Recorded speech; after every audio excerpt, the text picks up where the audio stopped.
### title. Shattered vows. Unbroken resolve. The night I saw Nathan for who he truly was. The air was thick with the damp embrace of summer rain. I'd stepped out of our shared apartment to buy groceries for dinner.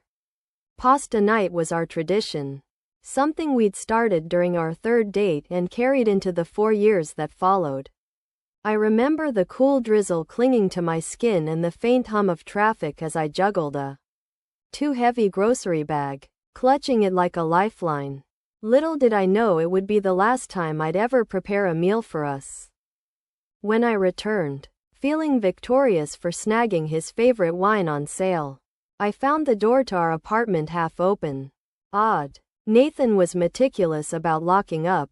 My stomach twisted, a faint prickle of unease sliding down my spine. Was something wrong?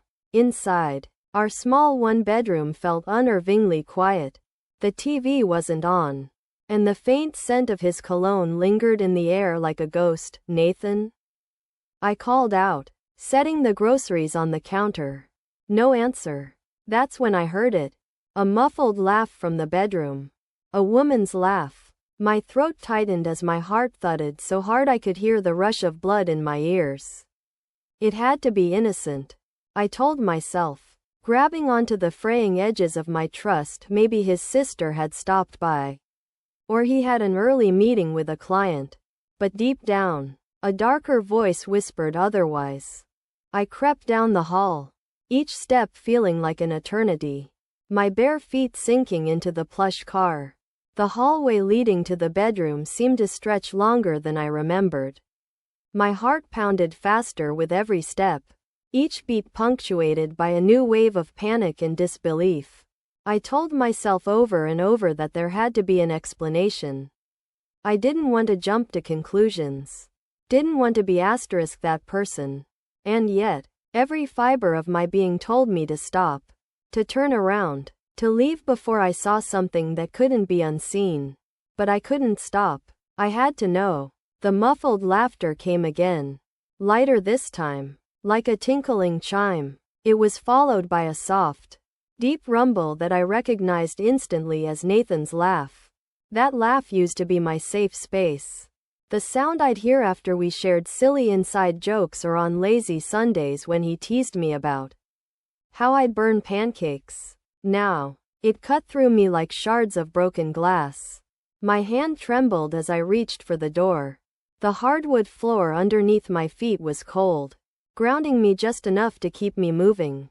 I pushed the door open, and my world shattered. There they were, Nathan and a woman I didn't recognize, tangled together on our bed.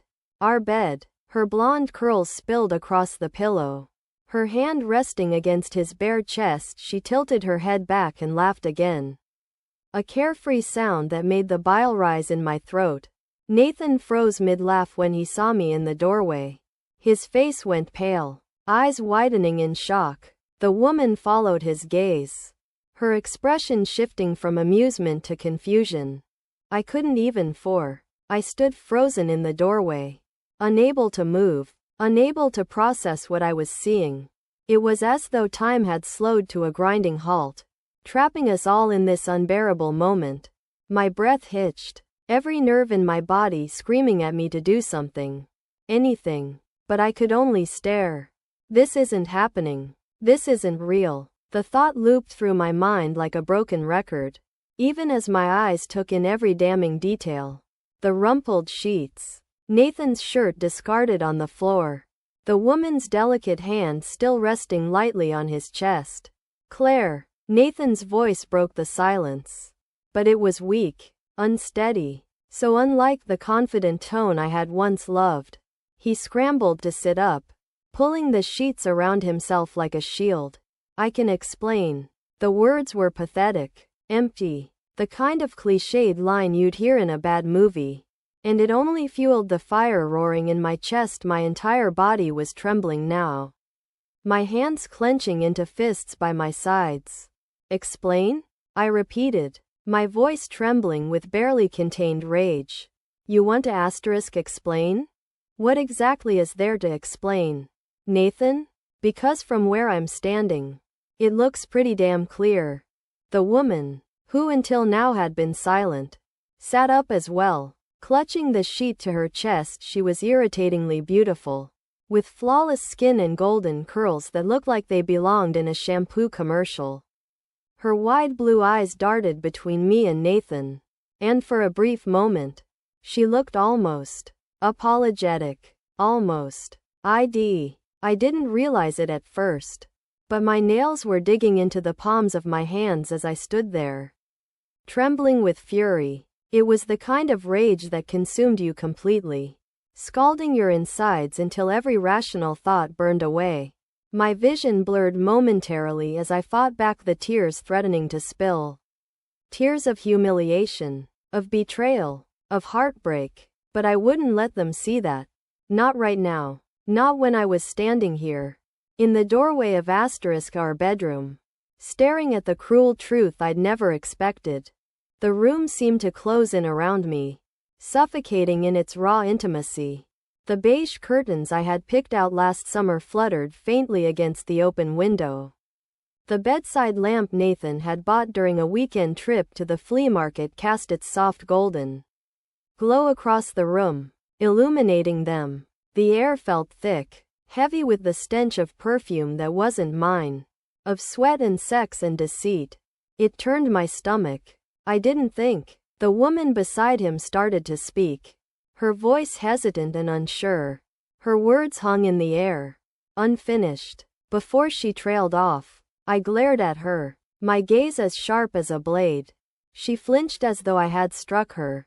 You didn't think what? I spat, my tone laced with venom. That I existed? Was that it? Did he tell you I didn't exist? Or did you just not care? Quote. Nathan started to reach for me, but I stepped back, my hand shooting up instinctively to keep him away. Don't you dare, I hissed. The thought of him touching me, those hands that had been on her just moments ago, made my skin crawl. Claire, he said again, his voice pleading now. Please, let me explain. It's not what it looks like. Not what it looks like, I said, letting out a humorless laugh, the sound sharp and bitter. Oh, that's rich, Nathan, because from where I'm standing, it looks exactly like what it looks like. So go ahead, explain. I'd love to hear how you can possibly justify this. My voice cracked, but I didn't care. I wanted him to feel the weight of my words, to feel even a fraction of the pain coursing through me. I messed up, okay? He said, running a hand through his disheveled hair. His eyes, those same warm brown eyes I had once fallen in love with, now only reflected guilt. But guilt wasn't enough. It wasn't even close. It was a mistake. I never meant for you to find out like this. I could only stare at him, disbelief washing over me like a tidal wave. You never meant for me to find out? I repeated, my voice dangerously low. That's your apology? That's the best you can do? My chest heaved as I fought to keep my emotions in check. But my anger spilled over like water boiling in a pot left unattended. You've been sneaking around behind my back, lying to my face, and the only thing you regret is getting caught? Quote. The blonde woman shifted uncomfortably under my glare, her hands clutching the sheets like they might somehow shield her from my wrath. I didn't know he was with someone, she mumbled, her eyes darting to Nathan for confirmation. I laughed again, this time louder, harsher. It was the kind of laugh that came from a place of bitterness so deep it felt like it might swallow me whole. Oh, don't give me that. You didn't know? Really? You didn't notice the photos of us all over the apartment? You didn't notice the women's clothes in the closet? Or did you just not care? Quote. She didn't answer, her face flushing red with embarrassment. Or maybe shame. Honestly, I didn't care what she felt. She was a stranger in this story, a side character in the tragedy Nathan had written for us. All my attention was on him now. Nathan opened his mouth to say something, to try again, but I didn't give him the chance. No, I said sharply, holding up a hand. You don't get to talk now. I gave you everything, Nathan. Everything. I've been here for you through everything. I've supported you through job changes, through graduate school. I've been the one holding you up when you felt like you couldn't handle the pressure. And this is how you repay me? Quote. He hung his head, silent, as though my words were stones weighing him down. But his silence wasn't enough for me. I wasn't ready to let him off that easy. You know what? I said, my voice cold and steady now, the fury simmering beneath the surface giving me a twisted sense of clarity. You don't get to explain. You don't get to apologize. Because no matter what you say, no matter how many excuses you make, nothing will ever undo this. I didn't wait for him to respond. I turned on my heel and walked out of the room. My steps were quick, purposeful. Though my heart felt like it was going to beat its way out of my chest, I grabbed my phone from the kitchen counter, my hands shaking as I opened my contacts. My mind was already racing, piecing together a plan. I wasn't going to dissolve into a puddle of tears. Not yet. I wasn't going to let Nathan off the hook. I called my friend Maddie. She picked up on the second ring. Claire, are you okay? You sound off. Maddie, I said, my voice trembling but resolute. I need your help.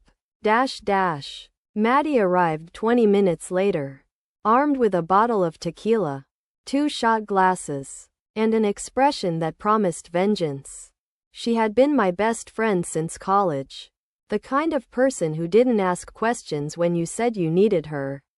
I told her what had happened while we sat on the couch, the tequila burning my throat but grounding me in the moment. Maddie listened without interrupting, her face growing darker with every passing detail. We're going to destroy him, she said when I finished, her voice filled with conviction. Whatever it takes. Claire, he's not getting away with this. I nodded, the tears finally spilling over as the reality of it all sank in. But behind the tears, there was something else. An ember of determination flickering to life. Nathan thought he could cheat on me, humiliate me, and walk away unscathed. He thought he could keep his perfect little life intact. He was wrong. Over the next week, I threw myself into planning. Maddie and I worked late into the night, poring over every detail. Nathan worked at a prominent marketing firm, where he'd recently been promoted to a managerial position. He'd always been proud of his reputation there, of the respect he commanded from his colleagues. It didn't take much digging to find the cracks in that carefully constructed facade. Maddie and I combed through social media, emails, anything we could get our hands on. It turned out Nathan's affair wasn't the only thing he'd been hiding.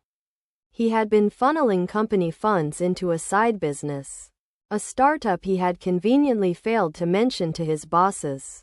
Maddie, who worked in finance, was the one who caught it. This is it, she said, grinning wickedly as she showed me the evidence. This is how we bring him down. It was almost too easy. We compiled everything into an airtight report and sent it anonymously to his company's HR department. Within days, the fallout began. Nathan came home one evening, his face pale and drawn. I was packing the last of my things, having finally decided to move out of our apartment. He stood in the doorway, looking more defeated than I'd ever seen him. They fired me, he said, his voice barely above a whisper. I didn't respond, didn't even look at him. He deserved this. Every bit of it. Claire, he said, his voice breaking. You did this, didn't you? Quote. I finally turned to face him, my expression calm but unrelenting. Yes, I said simply. I did. My words hung in the air, heavy with finality. He didn't say anything else. He just stood there, watching as I picked up my suitcase and walked out the door. And for the first time since this nightmare began, I felt free.